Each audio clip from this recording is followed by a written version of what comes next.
Cerita tentang Judas, orang yang terlambat datang, tetapi Tuhan memakainya. Nabi tidak dihargai dalam rumahnya, dalam keluarganya, tetapi di mana-mana pun seorang nabi dihargai. Itulah yang dialami Yesus. Kata Yesus untuk Maria dan Yusuf, ketika Maria dan Yusuf mencari anaknya, padahal Yesus sedang mengajar di bait Allah. Siapakah Bapakku? Siapakah ibuku? Bapakku adalah Allah yang kepadanya aku bekerja. Siapakah Bapa dan ibuku? Bukan berarti Yesus tidak menghargai Maria. Bukan berarti Yesus tidak menghargai Yusuf. Tetapi dia mau menekankan bahwa dia adalah Allah 100%. Dia adalah penuh urapan. Waktu aku dalam urapan Allah, aku adalah milik Allah. Yesus paling tua anak Yusuf dan Maria yang tanpa sperma itu. Saudara terkasih dalam nama Tuhan, jadilah kita Kristen sejati. Kristen sejati artinya orang-orang yang terpanggil, orang-orang yang dikasihi Tuhan, orang-orang yang terpelihara. Kalaupun kita telat datangnya, tetapi setelah berada dalam urapannya, kita adalah orang-orang yang terpanggil, dikasihi, dan terpelihara. Bukan sebuah kesilapan Tuhan kita dikumpulkan di perimbana ini. Amin. Bukan juga sebuah kesilapan Tuhan ketika Allah menempatkan kita di gereja kita masing-masing. Dimanapun kamu berada, bergereja, tetapi jadilah Kristen yang sejati. Jadilah laskar Kristus yang hebat.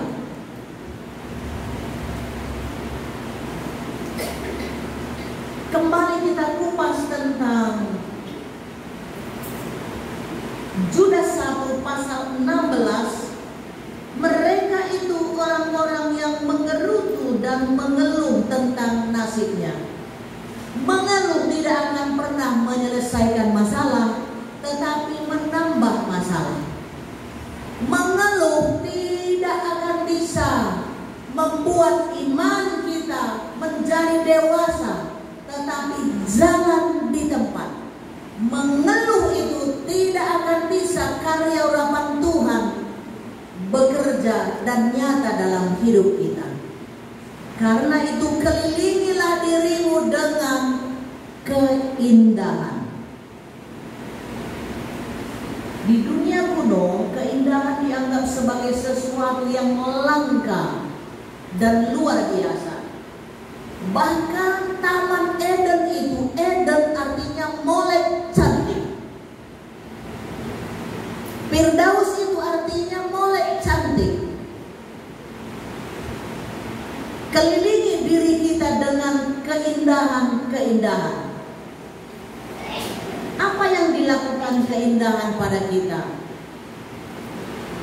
Dengan tidak adanya keindahan, jiwa dibatasi dengan apa yang berguna. Keindahan memberi kita alasan untuk melangkah lebih jauh daripada sekedar praktis dan berguna. Keindahan, kesucian menarik kita pada Tuhan yang Maha Suci. Keindahan mengingatkan kita pada Firdaus, pada Taman Eden yang sudah lenyap dan menciptakan kerinduan untuk mengembalikan Firdaus. Kitalah agen-agen, kitalah orang-orang yang dipakai Tuhan untuk mengembalikan Firdaus itu. Amin. Ciptakanlah keindahan supaya kita mampu mengembalikan Firdaus itu di dalam dunia. Rasul Yohanes melihat sorga sebagai tempat yang sempurna dengan keindahan yang tidak terucapkan, penuh dengan semua yang abadi. Itulah keberadaan sorgawi, penuh semua dengan keabadian. keabadian, penuh dengan kesucian dan cantik. Keindahan memberi kita kilasan sorga, tetapi kemurungan, keluh kesah memberi kita kilasan neraka. Seringkali ketika kita memberi pada orang lain secara rohani, kita menjadi muram dalam pekerjaan yang kita lakukan. Visi kita terbatas pada hal yang praktis, berguna, memenuhi kebutuhan dasar. Kita gagal menghargai keindahan, melihat nilainya. Bagaimana kita menemukan keindahan itu? Ada beberapa poin yang sudah saya persiapkan.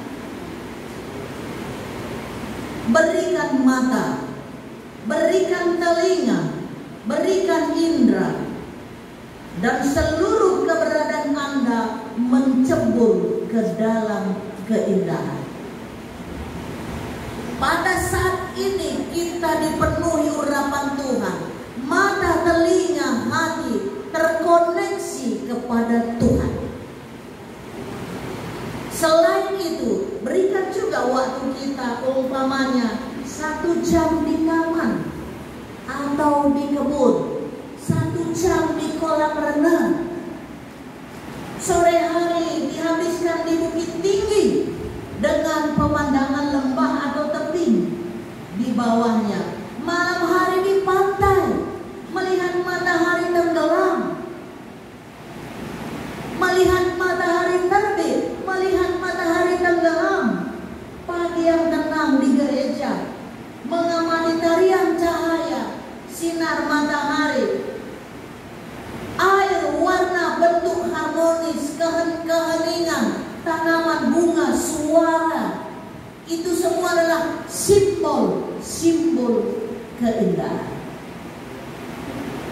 Kalau Anda tidak mempunyai tempat indah dalam hidup Anda, ciptakan.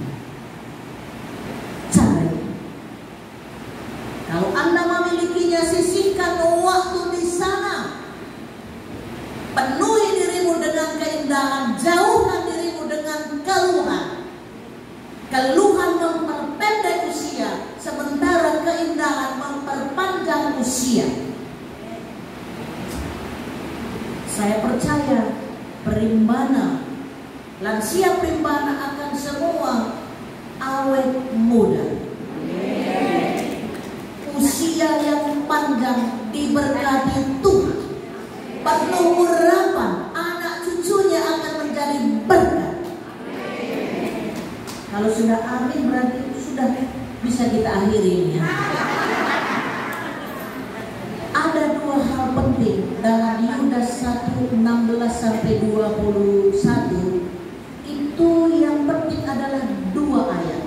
Ayat 18 sampai dan ayat 20. Mari kita kupas satu persatu.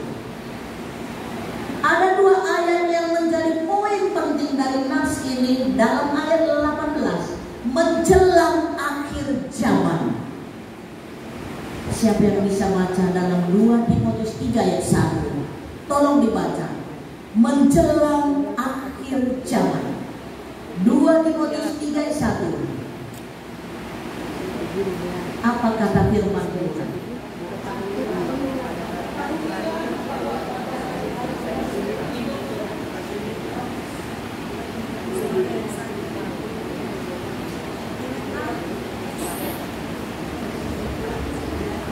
Dua Timotius 3 ayat 1. Ketahuilah bahwa pada hari-hari terakhir akan datang masa yang sukar.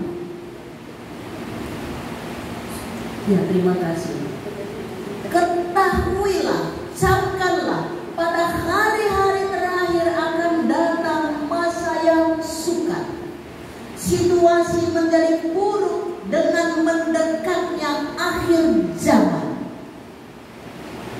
2 Petrus 3 ayat 8, 1 Yohanes 2 ayat 18. Situasi akan menjadi buruk dengan mendekatnya akhir zaman.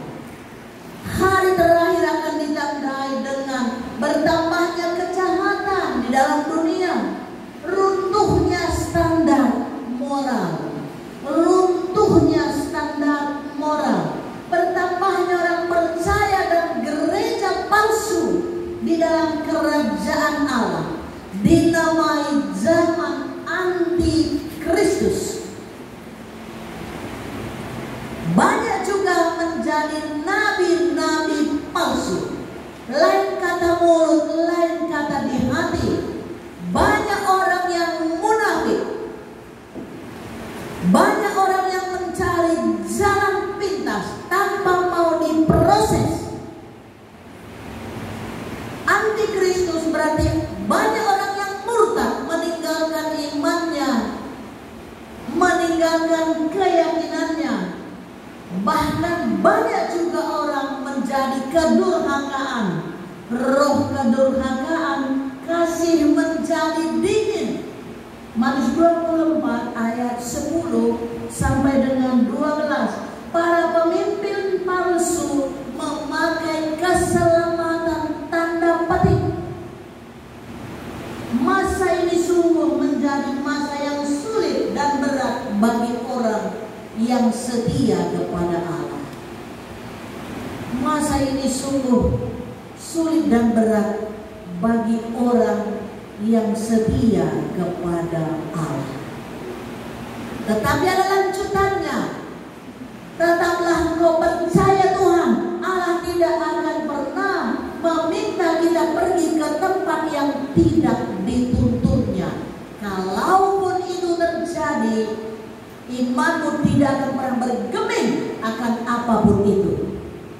Ajaran palsu, ajaran sesat tetap menjadi laskar Kristus yang berguna. Paulus memberikan peringatan supaya memperkuat para gembala dan gerejanya yang tetap setia kepada Tuhan. Kita tetap setia kepada Tuhan. Berkat keselamatan sepenuhnya dalam Kristus, pencurahan Roh Kudus masih tersedia bagi orang yang setia. Pencurahan Roh Kudus masih ada, sedang berlangsung dan selamanya buat orang setia. Kemudian ayat 20, coba dibaca lagi ayat 20, Yudas 1 ayat 20.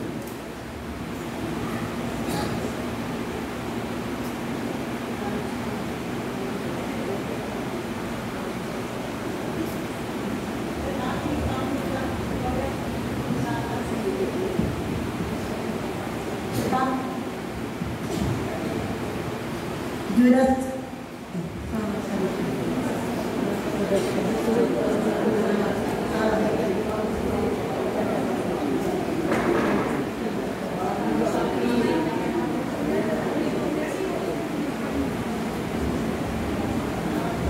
Akan tetapi kamu, saudara-saudaraku yang kekasih, bangunlah dirimu sendiri di atas dasar imanmu yang paling suci dan berdoalah dalam Roh Kudus. Ya, terima kasih Bu. Bangunlah dirimu sendiri.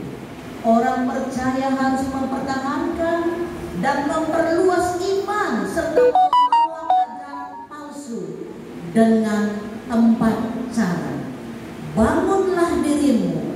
Bapak Pembina membangun Perimbana menjadi alat persekutuan kita dari gereja manapun kita, sehingga 22 denominasi gereja berkarya, memberi kontribusi yang baik, berguna kehidupan kita, menjadi perpanjangan tangan Tuhan.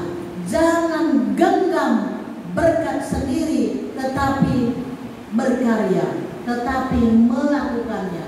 Ada 4 cara dalam mempertahankan, memperluas iman. Ya, Pak Pembina sudah melakukan cara terbaik.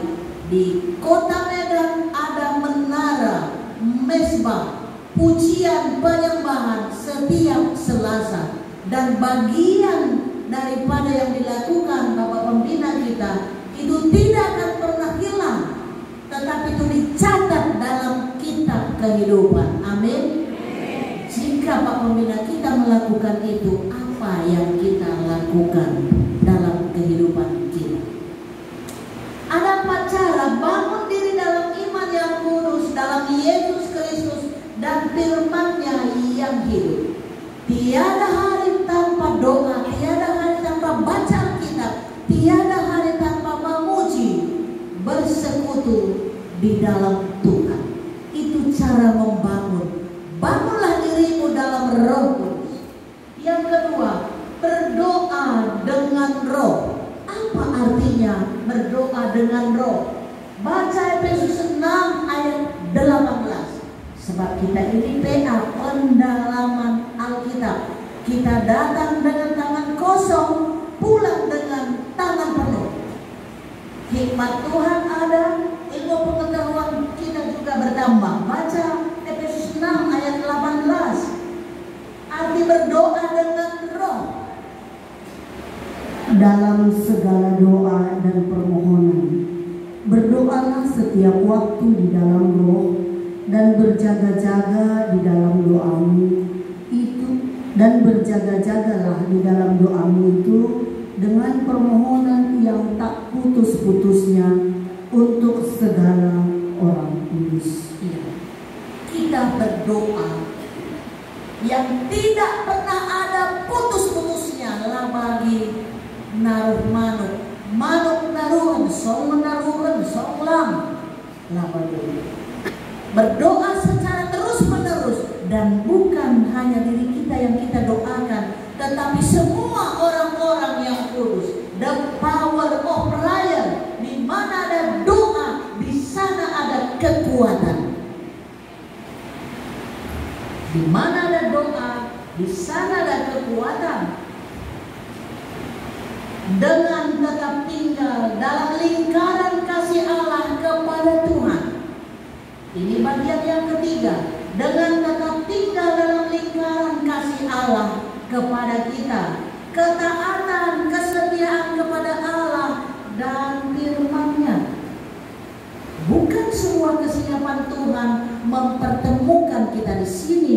Bukan juga sebuah kesilapan Tuhan. Saudara gereja di mana? Jadilah itu menjadi perpanjangan tangan Tuhan. Artinya, dalam setiap ibadah ada kesetiaan, ada ketaatan.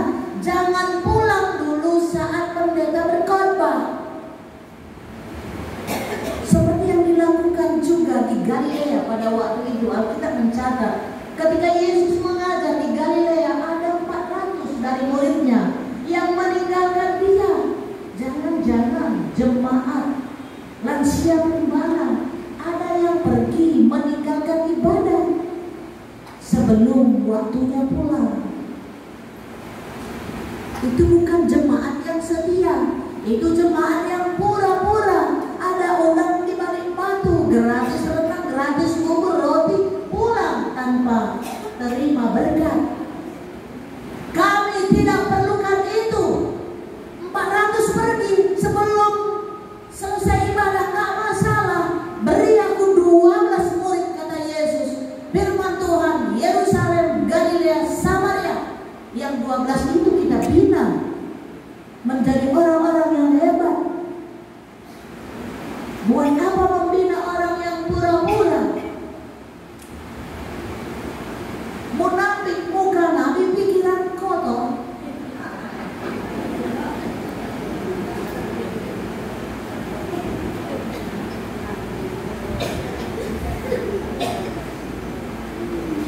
Dalam kerajaan Tuhan tidak hanya berfokus kepada jumlah, tetapi kualitas. Kitab Judas terpendek, kualitas ada. Jangan sepele untuk orang-orang yang pendek. Zakheus orang pendek memungut cukai menjadi pengikut Tuhan. Katanya ada komitmen.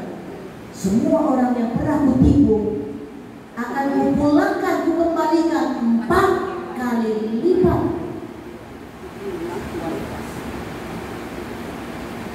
Senang terkasih dalam nama Tuhan. Hal keempat tentang bangunlah dirimu dengan merindukan dan menantikan kedatangan Tuhan dan kemuliaan abadi yang menyertai kedatangannya.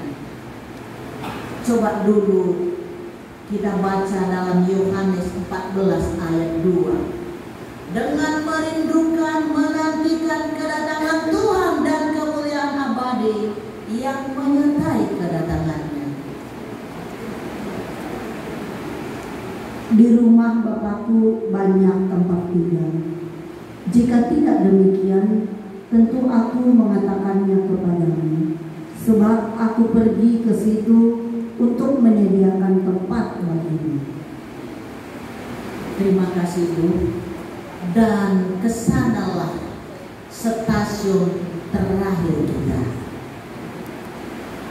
Dan kesanalah perjalanan kehidupan kita sesungguhnya, di rumah Bapa. Kaplingan kita sudah dibangun di sana. Pastikan dirimu temui kaplinganmu di surga. Penutup khotbah sebelum kita masuk ke diskusi. Kuban di kuan karo olah kita bagi cibet ibas tarugan. Nangrangi kita sakkan cibet tapi sempat kena dengan si atan si cekatan. Padahal sudah menunggu kaplingan di sana, tetapi di dalam dunia kita si cekatan, si kiling-kilingan, tapi si keleng-kelengan kita. Amin. Kita masuk ke dalam diskusi.